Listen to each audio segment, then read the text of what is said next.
शनी शिंगणापूर इथे चौथऱ्यावर जाऊन महिलेनं दर्शन घेतल्याची घटना ताजी असतानाच आणखीन एक धक्कादायक प्रकार उघडकीस आलाय। शनी शिंगणापूर देवस्थानमध्ये काम करत असलेले सुरक्षा रक्षकच कामावर असताना मद्यप्राशन करत असल्याचं आता समोर आलंय। शनी शिंगणापूर इथे शनिवारी मंदिराच्या मुख्य प्रवेशद्वाराजवळ सुरक्षा रक्षकाचं काम करत असलेले सुधाकर शेटे, भगवान सोनवणे आणि सागर एळगंडे हे तिघं श्रावण महिन्यात कुंभमेळ्याच्या तिन्ही पर्वणीच्या वेळेस मंदिरात कामावर होते। यावेळी या तिघांनी मंदिराच्या आवारातच मद्यप्राशन केलं। दरम्यान या प्रकरणी या तीनही सुरक्षा रक्षकांनी माफीनामे मंदिर प्रशासनाकडे देऊन केलेल्या कृत्याबाबत माफी मागितली आहे।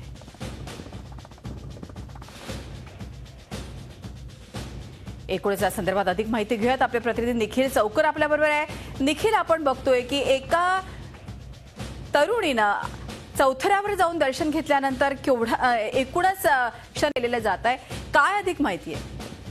नक्कीच अत्यंत धक्कादायक असा प्रकार हा उघडकीस आलेला आहे।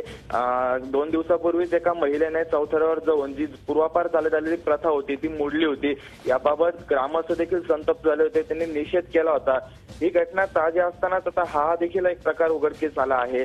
श्रावण महिन्यात कुंभमेळ्याच्या काळामध्ये शनी मंदिरामध्ये गर्दीचं प्रमाण जास्त होतं। त्यावेळी 12-12 तासांच्या ड्युट्या या सुरक्षा रक्षकांच्या लावण्यात आल्या होत्या आणि त्यावेळी या तीनही सुरक्षा रक्षकांनी आपली ड्युटी संपल्यानंतर या मंदिराच्या आवारात हे मद्यप्राशन केलेलं आहे, अशी ही घटना उघडकीस आली। त्यानंतर मंदिर प्रशासनाने त्यांना कारण दाखवा नोटीस देखील पाठवली होती आणि या नोटीसला उत्तर म्हणून त्यांनी माफीनामा देऊन आपण केलेल्या कृत्याची माफी मागितली आहे। धन्यवाद निखिल, माहिती दिल्याबद्दल। निखिल चौकर आपले प्रतिनिधी आपल्या बरोबर होते। झी 24 तास रहा एक पाऊल पुढे।